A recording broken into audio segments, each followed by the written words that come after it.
Hi friends, my name is Jake. Welcome to Canadian Cutting Edge. We've got another knife from Real Steel Knives. This is the Stella. It is a slip joint knife, a back spring slip joint knife designed by Poltergeist Works.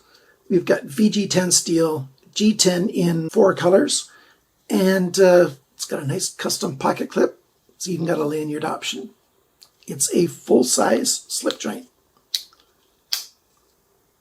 So stay tuned. The full review is going to be coming to you right now. And if you're new to this channel, I only let YouTube put one commercial break in between my videos. It does come a little bit early, but after that, there's no more commercial breaks.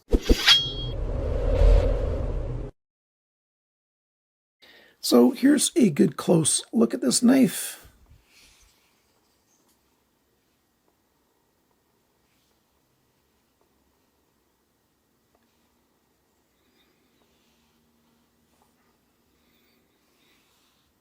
I think it's got almost everything that a guy is looking for in a slip joint. A guy or gal. When I say guy, I really mean it totally non-gender.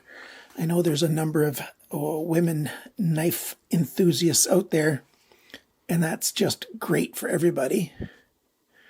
And some great women knife makers too. Wow. I was surprised actually when I went to Blade Show back in 2019 how many knife makers there were that were women who did great jobs. And I was a bit surprised at the number of knife makers there that were making pretty shoddy stuff. Anyhow, this knife, VG10 steel, we've got a really nice custom gray stonewash finish on this blade. I really like it. Depending on how the light hits it, you can just see that sort of mottled kind of stonewash look, but it's not just gray wash. They did a treatment on there first. Not just a stonewash, it's a gray wash. Real Steel's got their name right there on the main bevel, but they made it nice and small, so I don't begrudge them that at all. And on this side, they did the same thing. Poltergeist Works has their logo nice and small there, and it says VG10 right there on the ricasso. So this is how I like badging to look. Be proud of your brand, put it on there, and the designer and the steel, but don't overdo it. This is really nice. We've got a fuller, that's the full length of the spine of the blade here, which is the nail nick. So you don't actually have to use your nail, you just pinch and open the knife. It's pretty much all belly in the blade, but a nice fine tip, really good for doing any delicate work that you might need to do. And then we've got a sharpener's choil, a good sharpener's choil. It actually could be a little bit smaller and I'd still be happy, but yeah, I like that sharpener's choil. A little bit of jimping right there. Because there's no guard to stop your hand from going over, they put a little jimping there. I wish they would have put it the full length of that flat section though, instead of just that first part, and maybe just a little bit more aggressive. It's not like you're going to use this kind of knife for puncturing though, because slip joints just are not safe to be puncturing things, at least not things that are hard to puncture, because it could start to close on you, and that's not good. And just because you get your hand there, that's not going to stop this from closing, because that's too short of a distance there to get any mechanical advantage with your finger to stop the knife from closing if it gets pushed on the spine. But hey, not bad, not bad. It's a typical back spring slip joint knife. There's thousands and thousands of them on the market, so I won't do a teardown. If you look for a teardown of a slip joint video, you'll find how these are made. I decided after I recorded the rest that I was going to show you, at least the washers in there, but I can't. T6 screws back here, and this one, I just could not get it apart. I tried all the tricks I know, and I know all the tricks, the hot water, blah, blah, blah, boiling water, all that stuff. I even multi-cycled it between boiling water and freezing and boiling water and freezing a few times and stuff. It stripped right out. It just is, I guess these screws somehow are a little bit too soft, and I don't like T6 screws to start with. So real steel, hope you're listening. T6 screws, a lot of consumers really hate them. And why? Because they strip out too easily. There was a little Loctite on this one, but it came out without much, it came out just fine.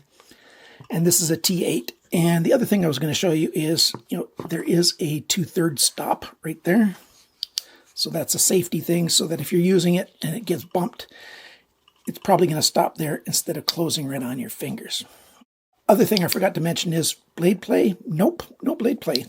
It's actually a really good design. The only thing I'd change really is change these screws, and I'm going to talk a little later about how thin this feels right here. Back spring has got just the right amount of tension. It's not too much, not too little. It's how I like a nice back spring slip joint to be.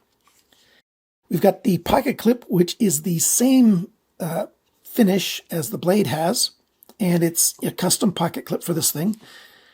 It's only right-hand pocket clip. On a slip joint, it really doesn't matter. You don't need left and right on a pocket clip for a slip joint knife. I carried this thing in my left pocket for a while, carried it in my right pocket for a while. It's no problem.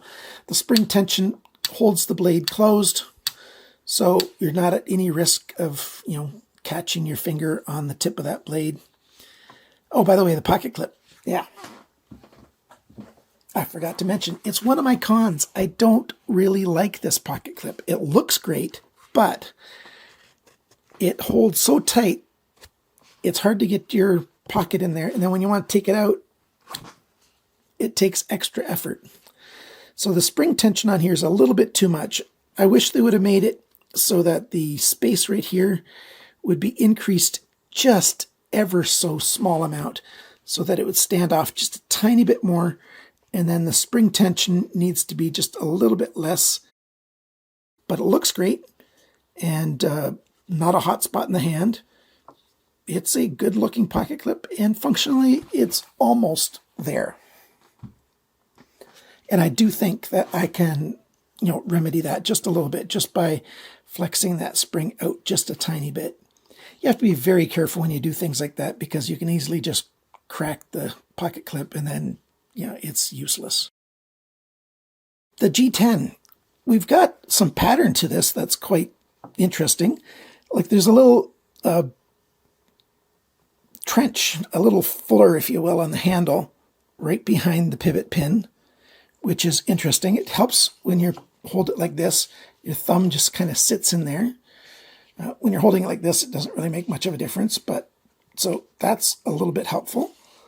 As are these big screws. You put your thumb right in it when you're holding it. It just adds a little bit extra grip, a little more security if you are doing a little bit of plunging. And it is safe to do some plunging with the slip joint. You just have to make sure that the pressure is going this way, at least to some degree. And then it's just fine. I grew up on slip joints, and I have cut myself a number of times with knives, never with a slip joint. It's just, I've learned to be safe with slip joints, and it's not that hard to learn that. I know I'm all over the place today, aren't I? On the handle, on the G10, they've got a big swedge here that comes back, and then about in the middle of the handle, it's just a small chamfer. And then here on the belly, there's a big chamfer here. I know that's not really a swedge. On handles, it's a chamfer. On blades, it's a swedge. I sometimes use the wrong words. I am human after all. And on the front part of the belly side of the handle, it actually feels rounded. And then here, this feels just like a flat chamfer. One thing about this, though, this section here, it's so thin that if you're doing a little bit of extra work where you're actually gripping the knife a little bit harder, doing some harder work, that gets a little hot across your fingers. At least it does on me. I wish they wouldn't have come quite as far down on it and left this flat section right here a little bit wider. Is it a big problem? No. But it's something I wish they would have done. So we've got a nice back on the handle, so that helps it to fit in the palm of the hand when you're holding it. So that's really good. The back spring narrows down, so there's a space here. It's a little decorative touch. You do have to be a little bit conscious of the fact that that might collect a little bit of lint. It hasn't been a problem. And then here is the pocket clip, not pocket clip, the lanyard option. And it's just a pin right there. 550 paracord, if you've got the insides, has a tough time getting through there. I had a tough time making the end small enough, melting it and molding it so that I could, push it through there. But if you've got paracord where you've taken out the insides and you use your lanyard that way, that works just fine right there. Or smaller paracord. You might not be aware that there are loads of different paracord. You don't just have 7-strand 550. You've got, 5-strand and 3-strand and, 11-strand and 9-strand, and there's a load of different kinds of paracords in different sizes that you can use. So that's an okay touch. I like that there's not a hole in the side of it. Gives it a nice clean look. I don't use lanyards most of the time, so I don't really mind that at all. So there you go. Let's get into all the sizes and dimensions and such. This is a VG10 steel, which is a good, nowadays it's starting to be called sort of getting close to the borderline between mid-grade and budget. It's gotten so popular and so common that a lot of people are considering it, not that premium of a steel. I like it. It isn't premium in my mind. It's a good mid-grade steel in my mind. 52 grams, 1.85 ounces. Not bad. 155 best from the factory. I was expecting it to do better because of how thin it is behind the grind, but we'll find out in a minute why it didn't do better on my sharpness measurements. The cutting edge length, 72.2 millimeters, 2.84 inches. Blade length, tip to the closest spot on the handle, 76.1 millimeters, 2.996 inches. So just under a 3-inch blade. They just made it. The blade thickness, 2.51 millimeters. That's 0.098 of an inch. So basically 1/10 of an inch thick. The blade depth, its biggest right here at the heel of the blade, 21.2 millimeters, 0.834 inches. The thickness behind the grind, not bad, 0.44 millimeters, 17/1000 of an inch. So it should have cut just fine, right? The grind angles. On this side, I had to do 3 measurements because the grind angles varied quite a bit. You can even see it if you get this to focus. Look at that edge and look how here it's bright and shiny and there it's dark. And that light just travels back and forth. 21.7, 23.8, 28.4 up here. On this side, the first half was around 22.4 and the last half it went down to about 19.7 or about 20 degrees. So 20 to 22.5 along this side, but this side was done quite a bit worse, especially near the tip. VG10, I'm going to sharpen this thing to, 16, 17, maybe 18 degrees per side. Since it's not a heavy duty knife, it can certainly handle being finer. And I just know for a fact, I've had enough knives in my life that I know what VG10 is like and at this blade shape and how thin it is. Once I've resharpened this thing, it's going to be phenomenally good knife to use. Right now, it's a decent knife, but once that edge gets fixed, it's going to be awesome. The handle length, 104.7 millimeters, 4.12 inches. The grip area, it's a tiny bit under 10 centimeters or a tiny bit under 4 inches. So it's a full-size knife. My hands are within the extra large range, just barely, but they are. So it's a good size knife. The thickness of the handle, 9.3 millimeters, 0.366 of an inch. So it is quite thin. And that makes it not a heavy-duty knife, not a main knife that you're going to use for everything. But it's a good light-duty EDC. The handle depth, it's biggest right there. and that is 20.6 millimeters, 0.811 of an inch. And when it's closed, its biggest right back here, 28.5 millimeters, 1.122 inches. Total length is 180.5 millimeters, 7.11 inches. So not bad at all. How much does it cost? You would have seen it on the screen, at least on the intro. $79.60 is what most stores sell this for in the United States. $79.60 American, but at White Mountain Knives, save 10% with coupon code CCE, and that makes it $71.64. Canadians, this is your best place to buy it because that equals about 88 Canadian dollars when I'm making this video. In Canada, House of Knives has this in stock, but only the orange, and they're charging $124. So 88 at White Mountain Knives or $124. You choose where you want to spend your money. In Europe, the cheapest spot I found quickly, I didn't search everywhere, but quickly, was 66.95 euros at Knives and Tools. And for the UK, the cheapest spot I found was Heine Haynes, 61.95 British pounds. So what are my thoughts? What do I think of this knife? I really like it. It's a good knife. It's not perfect, no, but it's a good knife. It's fairly comfortable.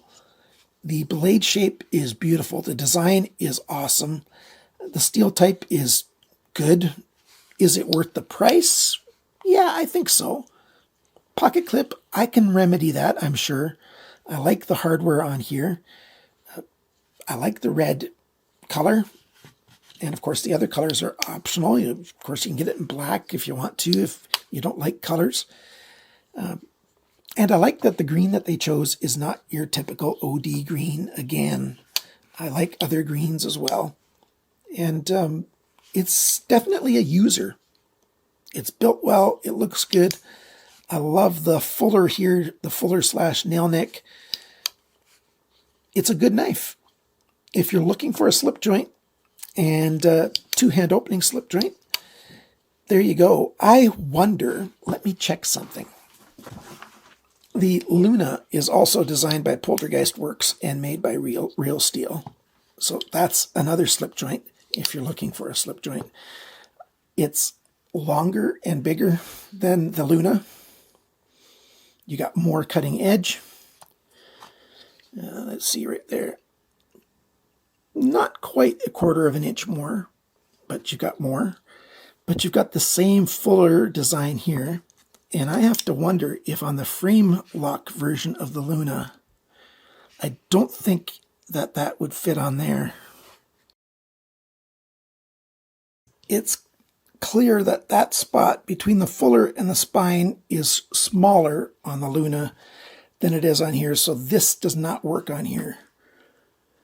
But who knows? Real Steel, if you're watching, make one of these for the Stella as well, would you? Because some people would like two-hand opening for their slip joint, and making it optional like you did on the Luna here, the frame lock. That would be great. And maybe this would be good as a liner lock or a frame lock as well. The design, I think, is a very good design. If you don't own any Real Steel knives, it's a good idea for you to check out the brand. Yes, they cost a little bit more. They're not on the really low budget lineup, although they do have some knives that are quite a bit less money. Check out realsteelshop.com. They've got some knives there that are a really good price, like their Blue Sheep with the shredded carbon fiber. Unfortunately, they can't ship to North America for that one knife. Well, they got two versions, two different handles for it. But the Blue Sheep with the shredded carbon fiber can ship everywhere else except for North America, Canada, and the United States. So if you're living somewhere else and you want a really nice knife at a great price from Real Steel, check out the Blue Sheep. I did a video on it already. Thumb stud deployment, liner lock. This is a working knife, but a great looking knife at the same time. 14C 28N stainless steel. I like it a lot. But we're talking about the Stella. I give this thing a recommend as long as you're fine with the few little issues that I found. I really like how thin it is behind the grind, and once I sharpen it up, like I said, this thing's going to be a dream. Thank you so much for watching my video. Thank you to my Patreon supporters. You guys are awesome. And to everyone, thanks for watching, liking, sharing, commenting, and subscribing. And remember, friends, cut towards your chum, not your thumb.